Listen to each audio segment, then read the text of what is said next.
Today's topic is program quality. We're going to be looking at the ITERS and the ECERS and how we can use them to assess our own classrooms. The ITERS is the Infant Toddler Environment Rating Scale. It was designed to assess programs for children from birth to 3 years. The total scale consists of 33 items that are subscaled into 6 categories: space and furnishing, personal care routines, language and books, activities, interaction, and program structure. The ECERS is the Early Childhood Environment Rating Scale. It's very similar to the ITERS, but it focuses on programs for children who are 3 to 5 years of age. The ECERS is divided into 35 items, which are organized into 6 subscales.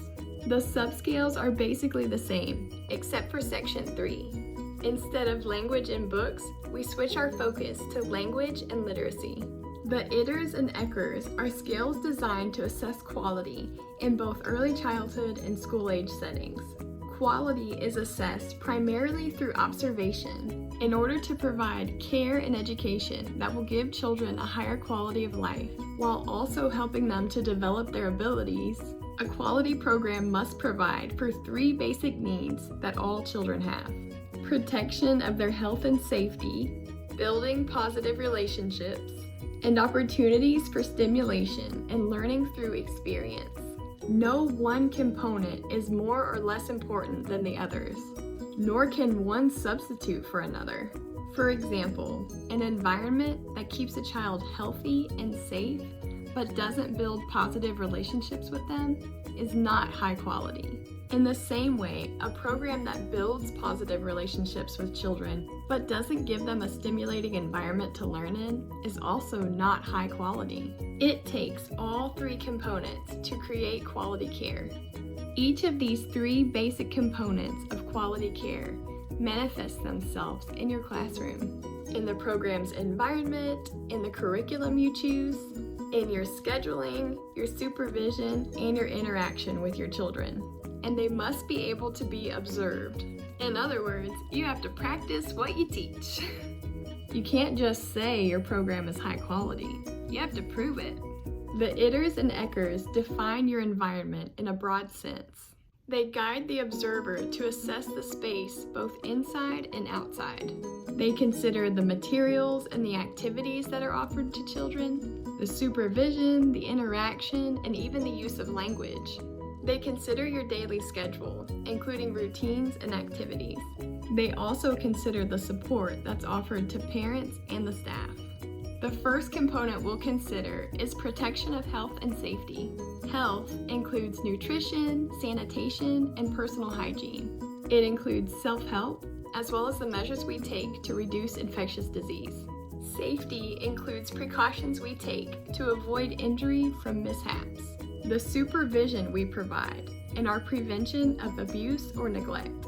Building positive relationships focuses both on the children and their families. In the classroom, we look at how the children separate from their parents, their continuity of care, positive approaches to guidance and discipline, and development of social skills. With parents, we look at opportunities for communication, both formal and informal. We look at how we build trust with them over time. We look at parent support and parent education, cultural sensitivity, and community. When we consider opportunities for stimulation and learning through experience, we look at developmentally appropriate instruction, a variety of hands-on activities and experiences, open-ended materials, and plenty of time for play, a schedule that handles routines gracefully and leaves ample time for activities. We look at language and concepts brought about in play. The first subsection in the ITERS and the ECERS is space and furnishings. Your indoor space should be clean and well maintained. Children should have space for their own belongings and child-sized furniture. You should have space in your classrooms for children to be able to decompress and relax.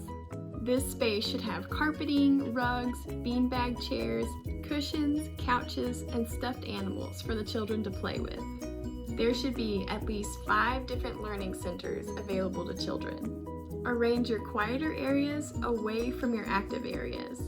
Centers should be organized and labeled in such a way that children can access them without teacher assistance. The children's work that is displayed is authentic. It shows their individuality, and it's posted at their eye level. Your gross motor area should be safe. It should be fenced in, with padded fall zones and no sharp objects. Gross motor activities should be organized, so that different activities don't interfere with one another. And outdoor areas should be protected from weather, so that children can still get out and play, even in less than ideal conditions. The second subsection is personal care and routines. Children and families should be greeted warmly and individually by the staff. Your meals and snacks are served in accordance with regulations. Your hand washing procedures comply with the American Academy of Pediatrics. Your eating surfaces are kept clean to avoid the spread of infectious disease. The children are supervised at all times, and staff position themselves so that they can see all areas of play. Teachers are positive with potty training. This means having pleasant interactions even when there's accidents. The third subsection is language and reasoning. Books are placed all throughout the classroom, not just in the library corner, and they're rotated throughout the year. There are books from different genres, including fiction, nonfiction, nature, and science. There are books that represent all different races, cultures, and abilities. There are materials that encourage communication all throughout the room. For example, puppets in the block corner. Staff link children's spoken thoughts to writing. They write down children's stories and help them to write notes to their friends. Teachers help children problem solve by asking how, what, and why questions. And language is mostly used in the classroom to share information and strengthen relationships, not to control behavior. The fourth subsection is activities. Children are allowed to choose their own materials, and materials are rotated all throughout the year to maintain their interest. They have access to these materials for at least 1/3 of their day. Fine motor activities include small building toys, manipulatives, art materials, and puzzles. Art activities include drawing, painting, and making three-dimensional objects. When children play with art, their individual expression is encouraged. Music activities happen on a daily basis, and at least 3 different types of music are available in the classroom. For example, jazz, reggae, lullabies, and even classical music.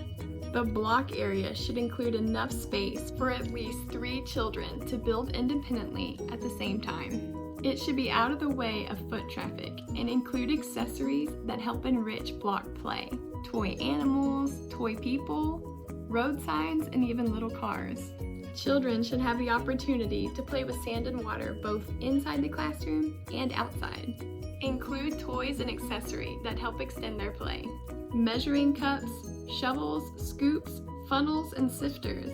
You can even substitute sand with soil or seeds, rice, or beans. The dramatic play area should have enough materials for at least 3 children to be able to play at any given time. Your science center should include collections of natural things, living things, nature books, and science activities. And mathematical concepts should be taught by using everyday things. For example, counting as you climb the steps, or using a timer to take turns. The 5th subsection is interaction. Teachers supervise children and help develop positive social interactions. The final subsection is program structure. At least 1/3 of your day should be set aside for free play activities. There should be some opportunities for children to participate in self-selected group time. There should also be some teacher-directed small group time in which children can choose to participate. And large group activities should be limited to no more than 20 minutes at a time. In this lesson, we'll not only become familiar with the ITERS and ECERS, we'll also learn how to use them and assess our own classrooms for quality. You may not get everything right the first time, but that's okay. We do these self-assessments to help us become better teachers. Every step we take to improve our quality of care directly impacts the outcomes for our children. It's not always easy, but I promise you, it's worth it.